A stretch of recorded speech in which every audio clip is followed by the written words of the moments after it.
All right, so first things first, you need to find you a sugar daddy. All right. I was totally kidding. You do not need a sugar daddy, sis. I'm going to teach you how you can afford a luxury apartment on your own. If you are interested, continue to watch.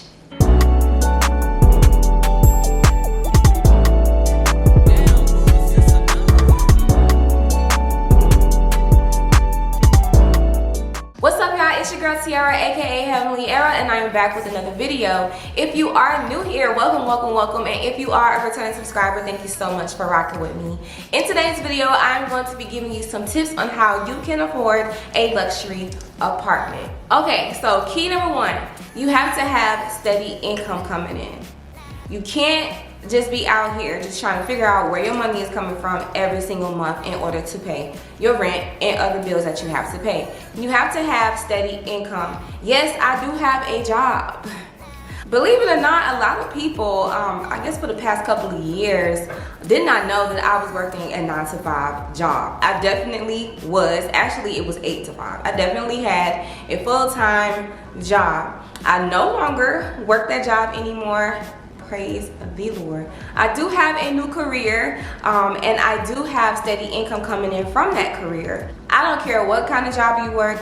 It does not have to be a 9-to-5. It can just be any type of job that you are working that brings in steady income. Point number two, have another source of income. I've always believed that you should never just rely on one source of income. You always have to have some type of backup plan, some type of other money coming in order to really be out here. So for me, I have my own business, which is Heavenlyerra Edits. That is my second source of income, and I treat that as like it's my first one.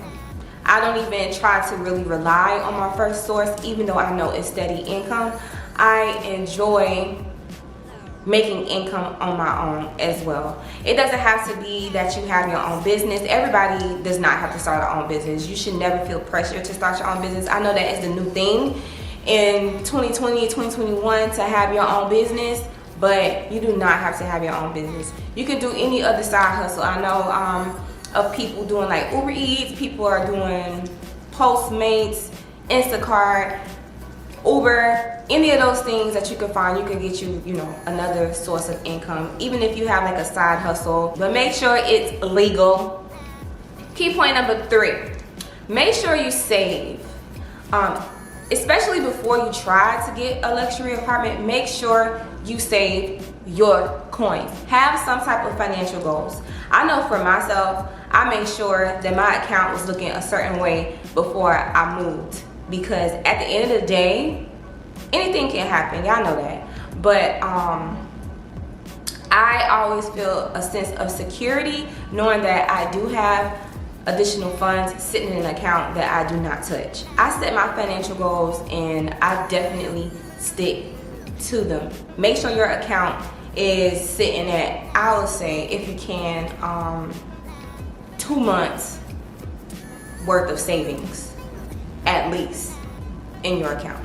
And that brings me to key point number 4. You have to budget. You can't be out here shopping, Tiara.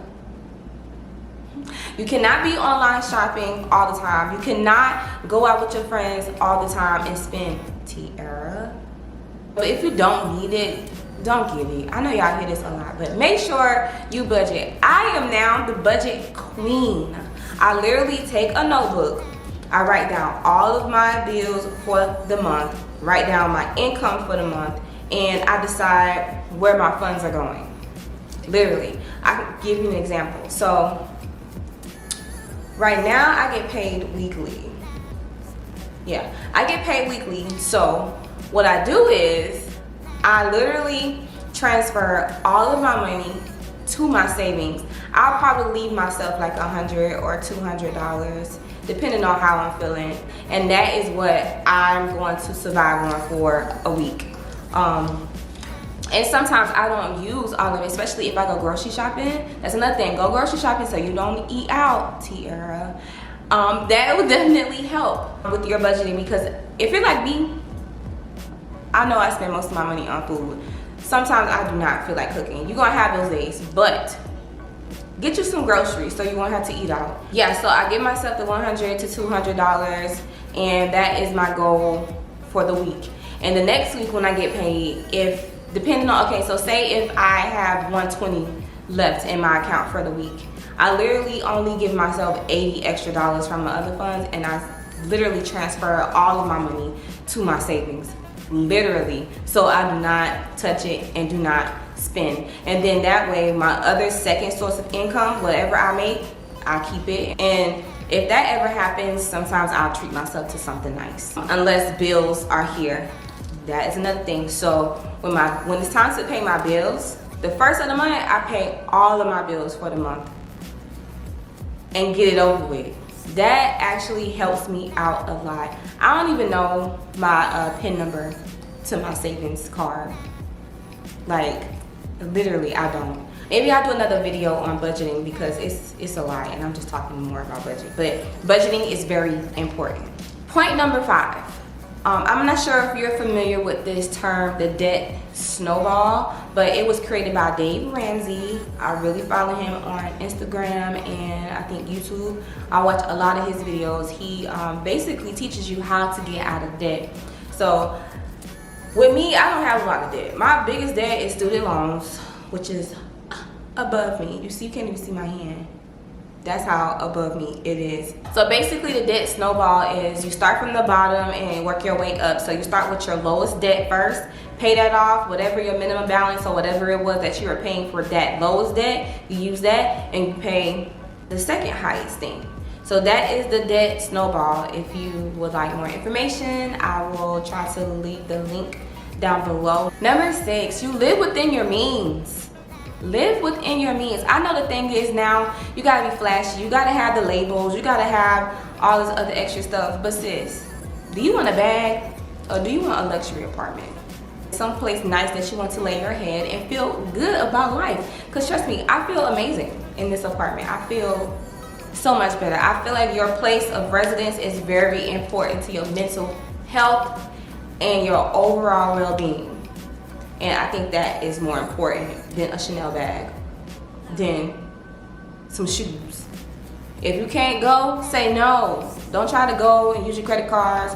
Don't try to go and touch your savings because your friends are in town and they want to go to Ruth's Chris or someplace expensive. Like, no, I don't even know why I said Ruth's Chris because I've never even been there. But no, just don't go. Live within your means. Do what you gotta do. You don't have to go shop in Phipps Plaza. Cause guess who's walking over there? Not me. Cause baby, I'm not about to be blowing. I'm not about to spend rent money on a bag if that's not within my means. No, ma'am. I'm not saying you can't buy nice things for yourself because I buy myself gifts. I mean, my gifts be a Mac computer or something like that. But you can buy yourself nice things every now and then. But sis, all the time to try to keep up or just because it's cool and all the other extra stuff, no, just leave it where it's at. Focus on your financial goals and you'll be straight. That way, when you get your savings and all the other extra stuff, and you got your bills paid up for 6 months, then you can go to Phipps Plaza and buy you a bag. You see where I'm going here? So my key point number 7, I said it a little bit, but get ahead on your bills. That should be a major focus on you. Just knowing that you don't have to worry about rent, car note, all that other stuff for a few months. It feels amazing. I feel amazing right now. I feel accomplished and it just makes you feel more stable and more secure with, you know, what you got going on. I would definitely suggest that you pay your bills up. If you got an extra $100 or whatever, put that towards your light bill. Even if your bill not $100, put that towards that. Just put it towards your phone bill, whatever it is. Just put it towards a bill and stay ahead on your bills. It feels great. Key point number 8, we have a lot of subscriptions around here. I suggest that you look through all of your subscriptions, see which ones you really don't need, and turn them off. Minimize your subscriptions. If you gotta downgrade your plan, do that. That way, you can use that extra money that you've been paying for those subscriptions and put that towards a bill. Yeah, so that's what I've been doing. Of course, you got the Netflix and you got Hulu, Disney Plus, all these other things. Check with your companies, because some companies actually offer to pay those subscriptions for you. I know I'm with Sprint, which is now T-Mobile or whatever, how that works. They actually pay for my Hulu account every month. It's not the one that's commercial free, but baby, it's free to me because I don't have to pay for it. And it might just be $7 or whatever, but the goal here is to save and get ahead on your bills. Every little bit counts, literally. Key point number 9 is be smart. Make great decisions. You should always think about your well-being and the things that you have to get taken care of more than anything. That should be your first priority.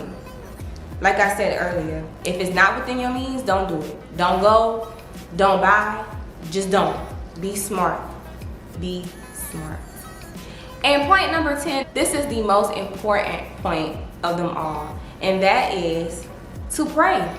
Build your relationship with God. I mean, if you don't believe in God, build your relationship with whomever. I'm not here to offend anybody, but for me, it's God. So that's what I'm referring to. So just build your relationship with God. Always stay prayed up.